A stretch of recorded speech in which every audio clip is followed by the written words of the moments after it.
You're traveling through the unknown, a journey beyond the corners of reality, where the shadows whisper and the chill runs deep. Welcome to the dimension where your deepest fears are given form. This is the Midnight Mystery. Darren, did you know they opened a Target in Owingsville?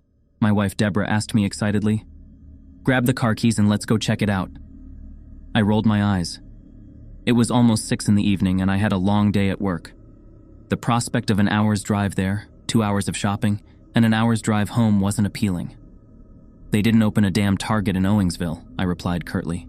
Only about 2,000 people live there. Why in the hell would a multi-billion-dollar corporation open a store in the middle of the sticks in a town that isn't big enough to support a McDonald's? Squealing wood on tile penetrated my ears as she pushed the bar stool away from the kitchen counter. Her footfalls approaching my chair were heavy like a pouting child's. I should have known better than to start an argument with her about Target. She dropped something from above me. A glossy red mailer advertisement sailed through the air over the top of my head. I looked down at my lap to see the familiar red and white logo. The cluster of red-vested employees smiled up at me from the shiny cardstock. Target would like to welcome you to our newest location in Owingsville, Kentucky. Bring this ad to the registered for an additional 10% off of your first purchase. There's a typo in the ad, I said, thumping the word registered with my middle finger, but she ignored me. Sloppy work. She worshipped the damn place. We lived in Lexington, Kentucky, and she made the rounds between all three. The clearance queen, she called herself. Deb would buy clearance items by the carload from any Target within a reasonable drive and resell them on Amazon. Retail arbitrage, I think she called it. Don't get me wrong, she made some decent money with it. We were middle-aged and empty nesters when she started. Her entire life had been devoted to raising the kids. When Dustin and Jessica left for college, she struggled a bit. Stirred around the house like a caged animal. I pushed her to find a hobby. It was a few years until I would retire. Most of her friends worked. That's when the Target clearance sprees started. Owingsville is almost an hour away, and there are 3 damn Targets here in town, I said, irritation building. Why do we need to drive out to the middle of nowhere to get what we could find in town? My wife went back to the kitchen and started washing the dishes. Every movement she made was exaggerated to show her displeasure. Cabinets closed so hard they were just shy of a slam. Glasses hammered on the counter so hard I expected to hear them shatter. She signed at least 3 times a minute. I wish I hadn't given in. If I would have just stood my ground, maybe everything would have been all right. Our family would still be whole. Police detectives wouldn't stop by the house every week, just for a chat. But I did give in. I agreed to go. Grab your purse and put on your shoes, I huffed, pushing myself out of the recliner. We can go, but no more than an hour of shopping. I've got to work in the morning, so we can't fool around all night. She squealed with excitement and ran off to the bedroom. Why the hell did I agree to go? The drive to Owingsville was uneventful. NPR news stories played on the radio as my wife fidgeted with her cell phone. While I had been mildly irritated before we left the house, I was almost to a raging boil by the time we got to Owingsville. An hour's drive to the middle of the country, and my wife looked at Amazon listings the entire drive. We had already reached the center of Owingsville, and the GPS said there were still 2.5 miles to go. From the overhead view on the map, the address was a good distance outside of town, headed toward Moorhead. The location of the store was making less sense at the moment. Are you sure you put the right address in the GPS? I asked Deborah. She didn't answer, still scrolling through her phone. Deborah, I said a bit louder. She looked up at me and smiled. The sweetness of it cooled my anger down to a dull simmer. I even felt bad for being angry. Her life had changed so much in the last year, and this was something she did to pass some lonely times. Sweetie, are you sure you put in the right address? I really don't think this can be right. Deb leaned over and pulled out the cardstock advertisement from her purse and looked at the address. Reaching over, she pulled the GPS from the dashboard and punched a few buttons. Out of the corner of my eye, I could see a confused expression consume her face. Yeah, she said. It's the right address. The weird thing is the GPS just corrected itself. It was down to 2 miles and jumped back up to 2.5 miles. Still says it's straight ahead on the right, though. I wasn't concerned yet, but I was confused. The GPS clearly said 2.5 miles when we pulled out of Owingsville onto the dark country lane. We had been on the road for nearly a minute. It could have been a glitch in the software, but it still left me with an uneasy feeling. My eyes darted back and forth from the GPS screen and the darting yellow lines in the center of the road. The mileage was decreasing as it should have, and I felt relieved. Only a mile ahead, we would be there soon. I looked back at the road and looked for parking lot lights in the distance. You missed your destination. Please make a U-turn when able and head back 2.5 miles. Your destination will be on the right side of the road. What the hell? I said in a panic.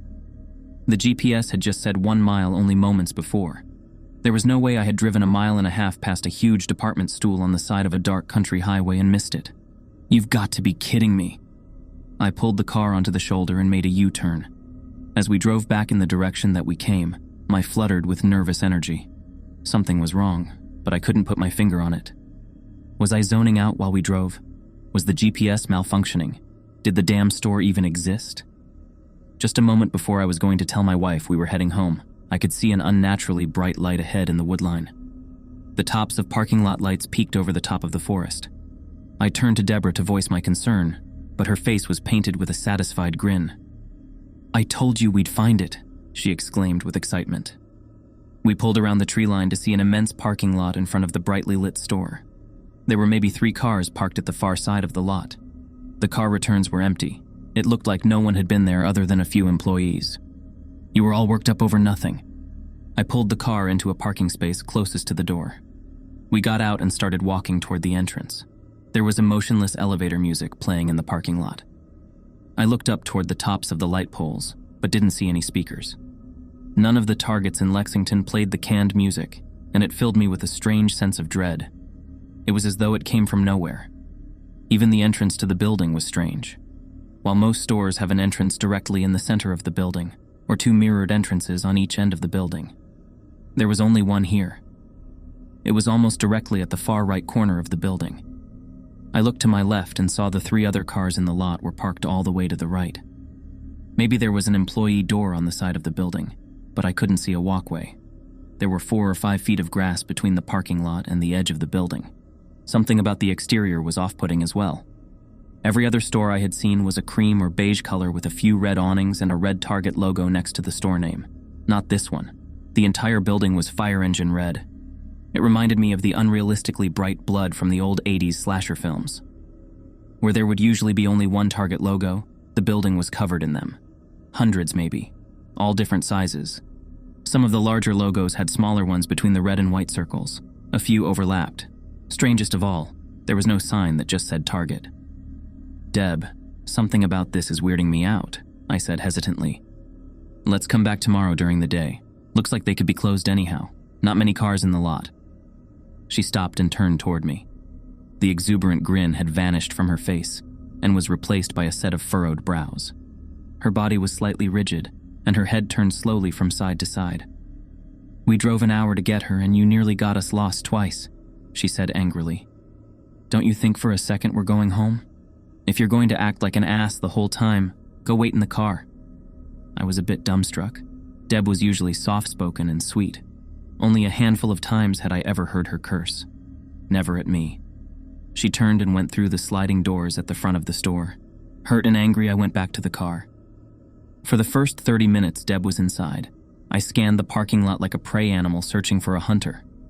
No cars passed on the main road, and no one pulled into the parking lot. There was no motion that I could detect through the glass doors into the building. Occasionally, a light would flicker in the parking lot. Otherwise, things seemed relatively normal. I tried to call Deborah once or twice, but didn't get an answer. Halfway through a lengthy, apologetic text message, I decided to leave her alone. She probably needed time to cool off, and Target bargain shopping was probably the best medicine for that. At some point, I fell asleep. It wasn't intentional, but there is only so much aimless scrolling on a smartphone I can do before I start to nod in and out. Once I start to drift, an involuntary nap is always in my future. I had been asleep for around 45 minutes when my cell phone began to buzz in my hand. Startled by the sudden motion, I looked down at my phone. There was a text message from Deb. I thought it was just Deb telling me she was running behind but checking out. Help me. The messaging was confusing. Did she want help carrying something to the car? Was there something she wanted my opinion on? I sent a reply. What do you need help with, sweetie? No response. 3 minutes passed. I tried again. You okay? Another few minutes and still no reply. I'm getting worried. Do I need to come in?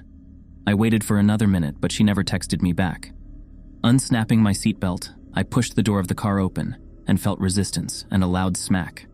Looking to my left, there was a yellow car next to me. It hadn't been there when I went to sleep, and I had just slammed my door into the side of it. There was just enough room for me to slide out, so I wedged myself sideways and closed my door. Bending over, I looked at the side of the yellow car where my door had made contact. There was no dent or mark. With relief, I stood and turned to head toward the door. I was started by an ocean of yellow cars. There were dozens of makes and models, but each vehicle in the lot was yellow. Almost every single parking space was filled. But there was no one in the parking lot. When I turned to head toward the door, there was no one moving around inside that I could see from there. My stomach dropped. Something was wrong. When I passed through the entryway doors, the store looked like it should with a few exceptions. All of the registers were self-checkout with no place for an attendant. Where you would expect to find a customer service department, there was an empty red wall. There was a cart corral, but it stood empty. All of the products I could see on the shelf had no writing, just the Target logo and a picture of what was inside. Strangest of all was the lack of people. The only noise in the building was a keyboard version of The Girl from Ipanema. It had a tinny quality to it, as though it were playing from a World War II era radio. Crackles of static pierced through, occasionally causing me to wince. "Hello?" I said loudly. It wasn't quite a shout, but there was more volume to it than my normal speaking voice. It took most of my willpower not to scream at the top of my lungs, but I didn't want to make myself seem unstable if it turned out there were other people in the store. There has to be someone else here, I thought to myself. Why the hell would the parking lot be full if no one was inside? No one answered my call. "Excuse me," I said a bit louder. My footfalls almost seemed to echo as I walked into the store. "Deborah, can you hear me?" Silence. "Is anyone in this damn building?" I screamed. My temples were throbbing, and it felt like the canned music pouring from the speakers grew louder to drown out my calls. I was running down the aisles, looking side to side frantically. Passing row after row of generic shelves filled with red packaging, I screamed my wife's name over and over. My phone vibrated in my pocket and I pulled it out. Another text from Deborah. "Please get me out of here." A chill ran up my spine. "Can you hear me screaming for you?" The ellipsis bubble popped up, showing she was typing a response. "No, I can only hear the red men. I'm hiding from them in the bathroom. Please come help me." I didn't have time to register what she meant by the red men. Breaking into a run, I headed toward the back of the store. As I passed by the clothing section, I panicked and jumped back, slamming into a rack filled with clothing. A red faceless man was standing on a platform behind the rows of clothing. Terrified, I pushed myself backward and hid behind a shelf. There was no sound of movement, only the tinny music playing from overhead. I couldn't decide if the red man hadn't seen me. After a few moments, I slowly peeked my head around the shelf toward the clothing section. The man stood stoically behind the rows of clothing. Bright lines of light reflected off of his smooth body. He didn't move at all. "It's a mannequin," I thought. "Move your ass and find Deborah." I stood and walked back around the shelf. Without the lens of fear, I could see that the shiny red man was only a mannequin. There were no clothes on it yet. Maybe the store opened before they were able to finish setting up the store. As I walked past it, my pulse slowed. I could see the bathroom sign hanging from the ceiling overhead and moved in that direction. As soon as I got Deborah out of the bathroom, we were going to get out of there and blow every stoplight between Owingsville and Lexington. Then I heard footsteps. When I turned to face the clothing section, I could see the bright red mannequin was off of the pedestal. It stood on the bright white tiles of the walkway. In only a moment, the thing had moved at least 15 feet in my direction. There was no one around. "What the hell?" I said aloud. Slowly, I began to walk backward toward the bathroom, keeping my eyes locked on the mannequin. It didn't move, but I had the uncomfortable feeling that it was watching me with its featureless face. Sweat began to pour from my forehead. Suddenly, there were steps behind me. I spun around to see another red mannequin standing about 100 feet on the other side of me. As I looked in its direction, I could hear more footsteps behind my back. When I turned, the mannequin from the clothing department was a few feet closer to me. Before I could collect my thoughts, both of the shining red mannequins burst into a spring toward me. I panicked and ran into the aisle behind me. Their hard feet clacked on the floor, easily making gains on me. 20 years past my prime, I wasn't used to much physical exertion anymore. I hadn't run more than 2 aisles, and I had already lost my breath. Entering a box of shelves, I turned to face the oncoming red mannequins. Desperate, I searched the shelves near me for a weapon. It was a home goods section, and I began to scan the shelves. At the end of the shelf to my right was a cheap-looking red-handled chef's knife. I lunged for it just in time. As I pulled off the plastic cover, the two red men came around the corner. I extended the knife toward both of them, and they stopped. Both of them tilted their heads side to side like confused dogs. They turned toward each other as one of them began tapping a hard finger against their palm. It sounded like Morse code. The other began making the same clicking noise. They simultaneously turned and walked toward a red support pillar a few feet behind them. I watched cautiously, scanning the area behind me occasionally. Their sudden disengagement made me as nervous as the pursuit itself. When they reached the red pillar, they both turned and placed their back against it. Stretching their arms straight over their bodies, they tilted their heads back. The overhead speakers began to increase in volume rapidly. I watched as the two red men fell backward and vanished into the pillar. My mind struggled to comprehend what I had just seen. The store was quiet again. I could feel the throbbing of my temples intensify. Once I snapped myself out of the momentary daze, I began moving cautiously toward the bathrooms again. I moved slowly, checking each aisle before I passed to the next one. Always looking for the red men, always listening for the slightest sign of another person. It felt like an eternity. But finally, I made it to the bathroom hallway. The lights there flickered wildly, and the music dissipated. On the left was the men's restroom, and on the right was the women's. I ran quickly toward the door, gripped the handle, and pulled it open. Behind the door was a red brick wall. I slammed my fist against it in frustration. "Darren," I heard a muffled voice say from behind the brick wall. "Darren, is that you?" "Deborah," I shouted. "Are you okay? I'm right outside. Is there a way to get out?" "No," she whimpered. "But I think I hear..." Her sentence was cut short by a blood-curdling scream. I could hear thrashing and dull thuds through the red bricks. I screamed her name over and over, but she never replied. The room behind the brick wall fell silent. Then the clicking of footsteps began to sound at the end of the hallway. I turned my head to see dozens of shiny red men blocking the hall. Their heads all tilted at different angles. Some had lengths of pipe in their smooth grips, while others held assorted kitchen knives. A chain was swinging lazily from the hands of the red man in front of the horde. My eyes darted back and forth between the crowd, the brick wall blocking me from my wife, and the group of demonic red mannequins. I began to cry loudly, accepting that I couldn't save Deborah. Hell, I couldn't even save myself. In resignation, I fell backward. As my back met what I thought was the dead end of the hallway, I was surprised to feel the push bar of a door that wasn't there moments before hit the small of my back. The door gave way and I tumbled backward, slamming hard against the ground. My vision was swimming as I watched the door marked "Emergency Exit" slam closed. I blacked out. When I came to, I was in a field. The tall grass was brushing against my face, and the rustling sounds of nocturnal animals filled the night air. My head was throbbing, and for a moment I couldn't recall why I was on the ground. I pushed myself up from the ground and reached forward to grab the door handle, but found nothing. There was only an empty field in front of me. Moonlight reflected from my car windshield in the distance. The building was gone. The hundreds of yellow cars had disappeared. Grass and weeds replaced the parking lot. That was 7 months ago. I called the Owensville Police Department, who came to the scene to investigate.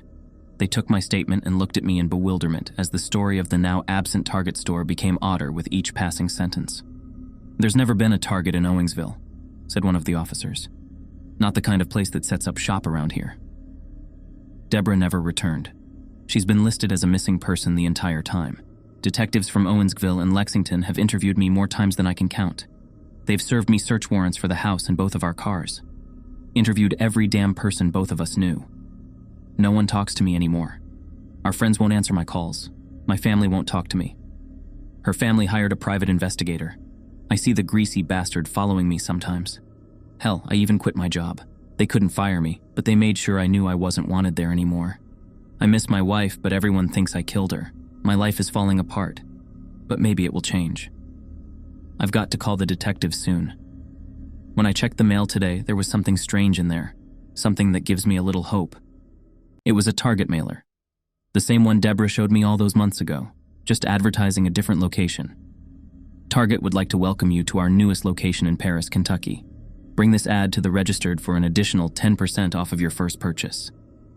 There was the same group of red-vested employees smiling at the camera, cheesy grins and everything.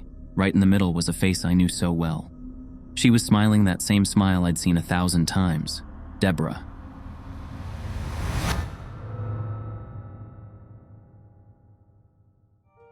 And so, we close another chapter here at the Midnight Mystery. Tonight's tale might have sent shivers down your spine or left you peeking over your shoulder. But remember, fear is what binds us in these enigmatic hours.